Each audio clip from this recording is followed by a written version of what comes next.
오늘 우리에게 주시는 하나님의 말씀은 마태복음 26장 47절에서 56절 말씀입니다.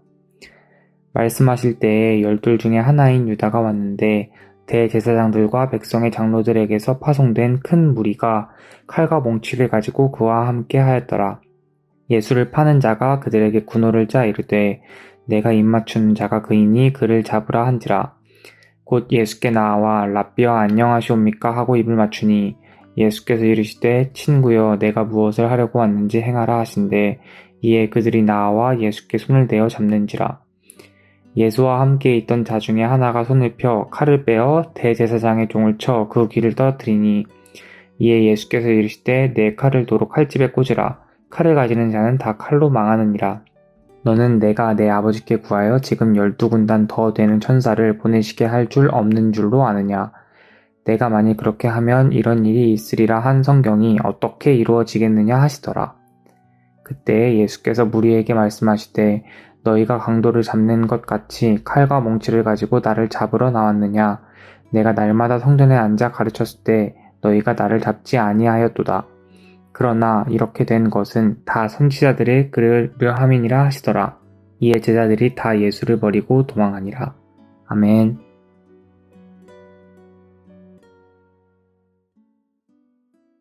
굉장한 아이러니로 시작하는 본문입니다. 지금 예수님을 붙잡기 위해서 대제사장들과 백성들의 장로들이 파송한 한 무리가 있었습니다. 이들은 검과 몽둥이를 들고 예수님께 나왔습니다. 지금 이들은 로마 군대가 아닙니다. 제사장들 산하에 성전을 지키는 경비대였을 것입니다. 당시에는 레위 족속들을 주축으로 이루어진 성전 경비대라는 것이 있었는데요. 그러니까 지금 예수님을 체포하러 온 이 경비대는 대부분 레위 지파였을 것이다 라는 뜻입니다. 본래 레위인들의 부르심과 직무가 무엇입니까?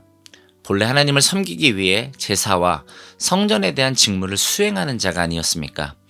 그런데 그 레위인들이 지금은 이 땅에 오신 하나님이시자 성전이신 대체 불가능한 제물이신 예수님을 대적하기 위해 검과 몽둥이를 들고 나온 것입니다.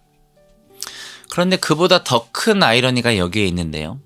그 레위인들 가운데 그들과 같은 또 한 사람이 있었던 것입니다. 가룟 유다가 그 안에 있었던 것인데요. 그는 예수님께서 따로 기도하여 뽑은 예수님의 제자였습니다. 그는 사도였고요. 그는 예수님의 이름으로 귀신을 내쫓아본 경험을 가지고 있는 그 제자 중에 하나이기도 했습니다. 가룟 유다는 예수님의 사역팀에서 재정을 담당할 정도로 공동체 신뢰를 받고 있는 사람이었습니다. 예수님께서 최후의 만찬에서 제자들의 발을 씻기셨을 때 유다의 발도 씻기셨습니다. 오늘 본문에서도 예수님은 지금 유다를 친구라고 부르고 계십니다. 가룟 유다는 예수님의 친구였습니다. 적어도 예수님은 그를 친구로 여기고 있었던 것입니다. 그런데 유다는 그 예수님의 우정어린 마음을 배반했습니다. 자기의 부르심을 배반했고 공동체의 신뢰를 배반했습니다. 그는 지금 예수님이 체포되도록 돕고 있습니다. 이건 아무나 할 수 있는 일이 아니었습니다. 예수님과 가까운 사람만이 할 수 있는 일이었습니다. 레위인의 군대가 예수님을 붙잡을 수 있도록 입맞춤으로 사인을 주고 전달하는 일이었는데요. 지금 유다는 자기가 제자로서 부르심을 입은 그 직무를 받은 특권을 예수님을 배신하는 데 쓰고 있는 것입니다. 아주 아이러니한 것은 입맞춤으로 가장 친밀함과 우정의 사인인 입맞춤으로 예수님을 팔고 있다는 사실입니다. 우리는 유다의 이야기를 들으면 이것은 나랑은 상관없는 일이에요 라고 생각할 수 있습니다. 난 유다 같진 않아요. 난 배반하진 않아요 라고 말하는 것입니다. 내가 어떻게 우리 구원자 주님을 반대하고 배반하고 대적할 수 있겠습니까? 라고 말할 수도 있겠습니다. 그런데 예수님께서 마태복음 12장 30절에 이렇게 말씀하신 기록이 있습니다. 나와 함께 아니하는 자는 나를 반대하는 자요. 나와 함께 모으지 아니하는 자는 해치는 자니라. 우리는 이렇게 생각합니다.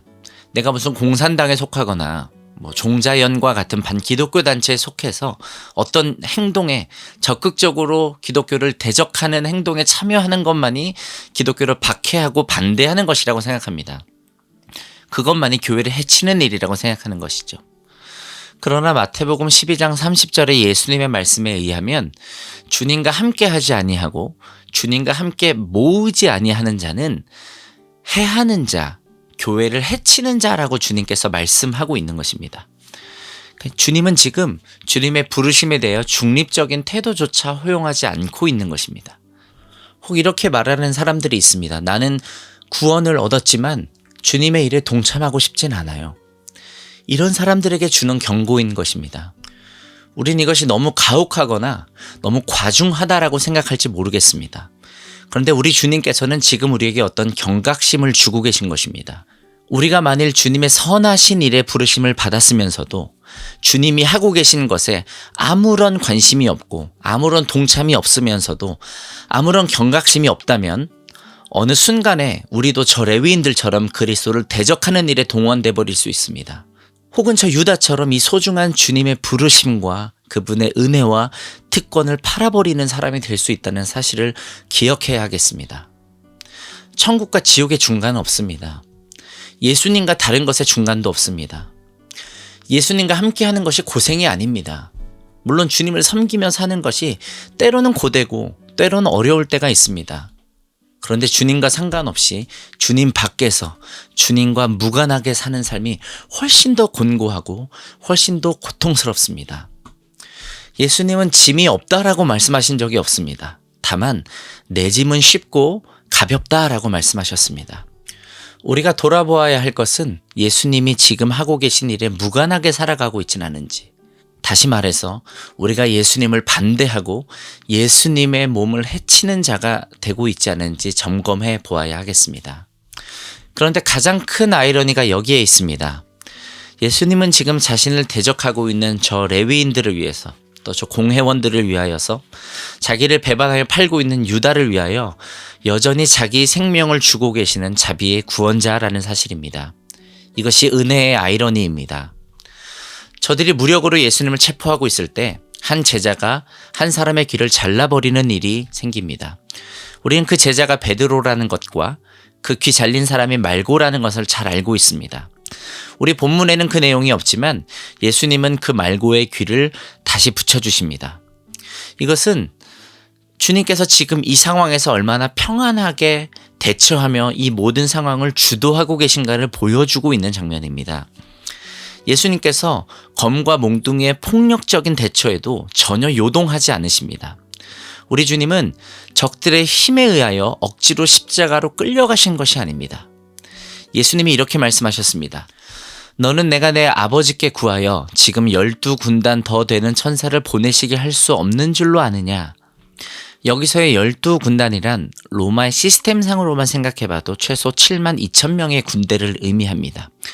물론 10이라는 숫자의 성경적인 상징성을 생각한다면 예수님의 말 한마디에 하늘의 군대 전체가 동원된다라는 의미이기도 합니다. 무슨 판타지 소설 같은 이야기가 아닙니다. 히스기야 때 아수르와 사네립이 예루살렘을 공격할 때 여호와의 사자 하나가 적군 18만 5천 명을 괴멸했다라는 기록이 있습니다. 천사 한 명이 그 일을 행했다면 하물며 지금 예수님의 말씀에 주어지는 이 상황은 어떠하겠습니까? 예수님은 하나님의 아들이십니다. 예수님은 여전히 신이라는 뜻입니다. 예수님은 사람의 아들이시지만 여전히 하나님의 아들이십니다. 십자가상에서 사람들이 예수님을 조롱하며 이렇게 말합니다. 네가 하나님의 아들이면 십자가에서 내려와 보라. 예수님이 못하신 것이 아닙니다. 예수님이 하나님의 아들이 아니셔서 내려오지 못한 것이 아니라 예수님이 여전히 하나님의 아들이셔서, 하나님은 사랑이심이라 하셨는데요. 예수님이 여전히 사랑의 아들이셔서 십자가에서 내려오지 아니한 것입니다.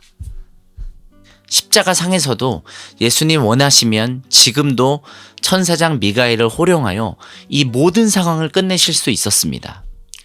그렇게 하지 않으신 것입니다. 힘이 없어 폭력 앞에 당하신 것이 아닙니다. 하나님 아버지의 뜻에 억지로 감내하신 것도 아닙니다. 우리의 본문에서 예수님이 이렇게 말씀하십니다. 내가 만일 그렇게 하면 이런 일이 있으리라 한 성경이 어떻게 이루어지겠느냐 하시더라. 예수님은 아버지의 뜻을 이루시려고 기꺼이 참으신 것입니다. 그것이 예수님이 원하시는 바였습니다. 그래서 천사를 호령하지 않으셨습니다. 그래서 군대를 동원하지 않으셨습니다. 예수님은 참으셨습니다. 예수님은 십자가를 견디셨습니다. 예수님은 고통을 감내하셨습니다. 아버지의 뜻에 기쁨으로 순종하셨고 우리의 구원을 위하여 기꺼이 견디셨습니다.